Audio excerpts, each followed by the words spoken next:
As expected, the Clippers have signed Bradley Beal.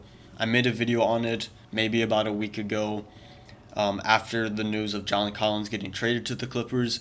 I said that I really like this Clippers roster now, especially with the addition of John Collins.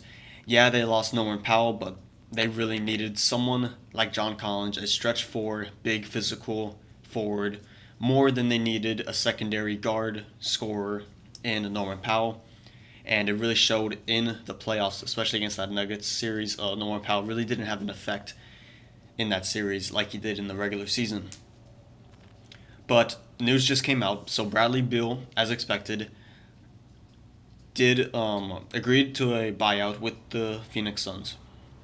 I believe the buyout consists of he is getting 13 million less than what he would have gotten if he had just stayed on the contract, but he's still getting paid a lot from the Suns. For the Suns, it puts them under, I think, the luxury tax, so that helps them out a lot, and they finally get off that contract from Bradley Beal. But I do want to talk about this Clippers team because I said it like I said in the video prior. I really like this Clippers team when they added John Collins, when they added Brook Lopez, and now they got Bradley Beal, who is just basically, to me, at this point in his career, like another Norman Powell, a more experienced Norman Powell, which hopefully come playoff time will benefit the Clippers. And I really like this Clippers roster. And I said in that video, if the Clippers get Bradley Beal, I am putting them in that elite company in the West. I believe there's only four real contenders in the West right now before the season starts. And obviously, by the time the season gets here and by the time playoffs come, my mind would probably change on a couple of these teams. But as if we're looking at the teams right now in their depth charts, there are four teams in the West, including the Clippers, who have real shots at winning the finals in a very deep West. And I'll get to those four teams in a minute. But let's talk about this Los Angeles Clippers depth chart with the addition of Bradley Beal, with the addition of John Collins, and they also signed Brook Lopez in free agency. So they are a really deep team, and they're also looking to maybe possibly make another move in the future, in the very near future, and we'll get into that also. But let's get into their current state and their current roster because it's still a pretty darn good roster. So your starting five presumably would be James Harden, your point guard, newly acquired Bradley Beal at shooting guard, Kawhi Leonard at small forward, which is his more natural position. Last year in the playoffs, he was playing mainly the four, having to guard Aaron Gordon, and it seemed like Kawhi didn't like that. And this is really good for the Clippers. And for Kawhi, he gets to go back to his normal position because at the four you have John Collins traded Norman Powell for him, and then you have Zubac, one of the more underrated centers in the league. I feel like he's finally starting to get the recognition he deserves. That's your starting five. That is really good. And I say that's really good because it's basically the same guys you got last year, but you're swapping out Norman Powell and Bradley Beal, and then you're adding John Collins instead of someone like Darius Jones Jr. or Chris Dunn. And you're also putting Kawhi Leonard back in his normal position.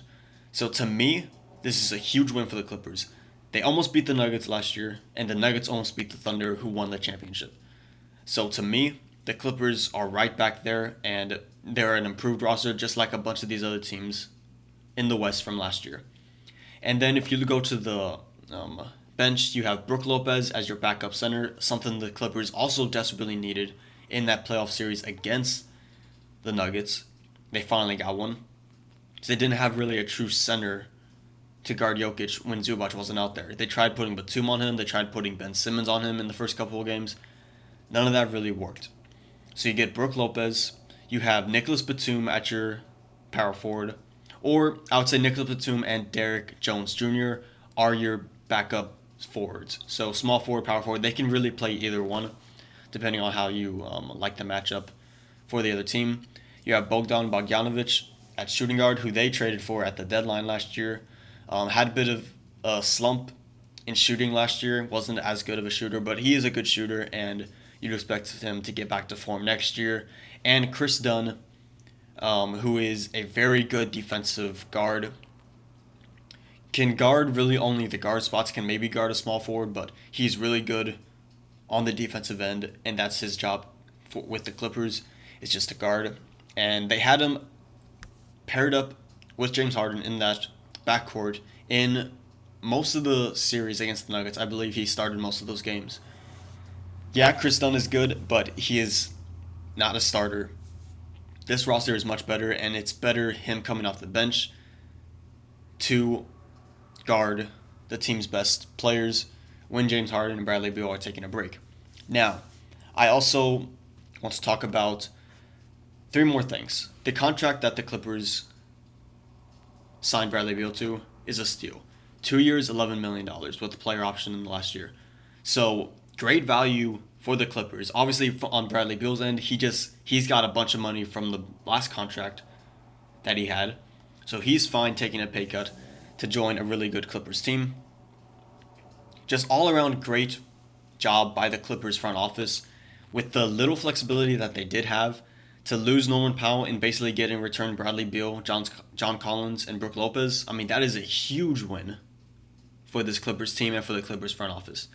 Now let's get into the things I hinted at earlier.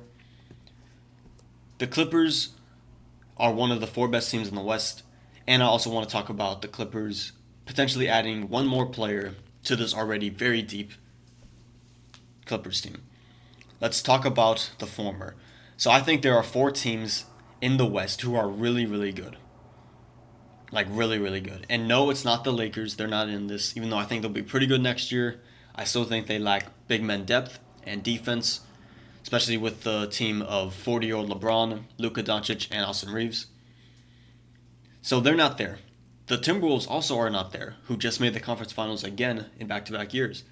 I don't think they're one of the 4 best teams in the West in this current state. I think those 4 teams, and no, it's not my San Antonio Spurs. As much as I would love to see the Spurs get a top 4 seed in the West, I don't see it happening. There are 4 teams that are clearly the best in the West, in my opinion.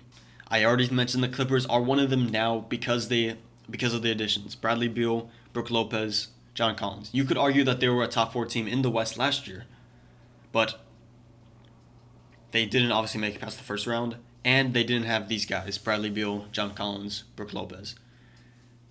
And then the other 3 teams are, you can guess, the Oklahoma City Thunder, obviously, back-to-back champions. They didn't really, not back-to-back, defending champions, They really didn't sign anyone new to their roster, but everyone's coming back.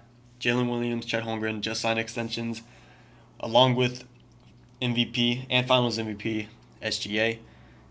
They're going to be back. They're all young. They're getting older. They're getting better, building more chemistry together. They'll be another top team in the West. The other 2 are the Rockets, who were the number 2 seed in the West last year, but really didn't play like it come playoff time. But they added Kevin Durant, and so I feel like that fixes a lot of their problems. Even though it is a 38-year-old Kevin Durant, they really needed a go-to scorer in some of those close games against the Warriors. If they just won one of those, they would have won the series. So I feel like Kevin Durant can do that for them. And the last team, to me, that round out this elite group of teams in the West are the Denver Nuggets. And if it wasn't for me just saying the Thunder have to be number 1 of these 4 teams because they're the defending champs, I would put the Nuggets there because they got deep real quick. They didn't really have a bench last year. They got Jonas Valanciunas. They got Tim Hardaway. They traded out Michael Porter Jr. for Cameron Johnson. They're a really good, deep team, and they're going to be fun to watch. The whole West is going to be fun to watch next year because there's really only 1 or 2 teams that you can bet on that are going to be bad. Yes, the Jazz, and then maybe the Pelicans, but other than that, every other team can at least be somewhat good. The West is going to be tough next year. But with that said, I do think Clippers are a top 4 team in the West. And last thing I want to get into is the Clippers potentially may get one more player. And I hinted at it in the last video. They are looking supposedly to get a veteran backup point guard to run the offense when James Harden is not running the show. And this was a big problem in the Nuggets series last year. When Harden had his good games, yes, he had some bad games, but when he was cooking, really no one on the Nuggets could stop him running the offense with him and Zubac and Leonard. It seemed seamless and easy, especially in Game 1 in that first half. They were just getting anything they wanted against the Nuggets. The problem was when he came off the court, they tried having Chris Dunn run the point, Nicholas Batum, Leonard, run the offense, even Ben Simmons sometimes. That did not work. Getting a veteran seasoned point guard at the backup not only makes your team much deeper, even though it already is very deep, but you're getting someone who can run the offense when James Harden is not on the floor. And you don't need someone to go out there and get you 20 plus minutes. You just need someone who knows what they're doing and can run the offense. Names that come to mind are Russell Westbrook, who's still a free agent, Chris Paul, who's still a free agent. Both would be reuniting with the Clippers. And then Malcolm Brogdon was another name. I don't know if he's been signed by anyone yet, but yeah, if the Clippers get a backup point guard like CP3 or Russell Westbrook or Malcolm Brogdon, I mean, they're going to be good next year. And I was saying it last year. I really like this Clippers team. Everyone was saying that, oh, the Clippers are going to do Clippers things as they usually do. I'm just saying they are going to be really good next year. And I knew this deal was coming. Bradley Beal to the Clippers. It was just a matter of time. They finally got it done. The West is going to be fun to watch. As a Spurs fan, I can't wait to see it. I know it's going to be tough, but it's just going to be so fun to watch. So many good teams in the West. Let me know down below in the comment section below what you think of this buyout/deal for Bradley Beal, for the Clippers, for the Suns. Let me know what you agree with or disagree with in the comment section down below. I would love to hear from you guys.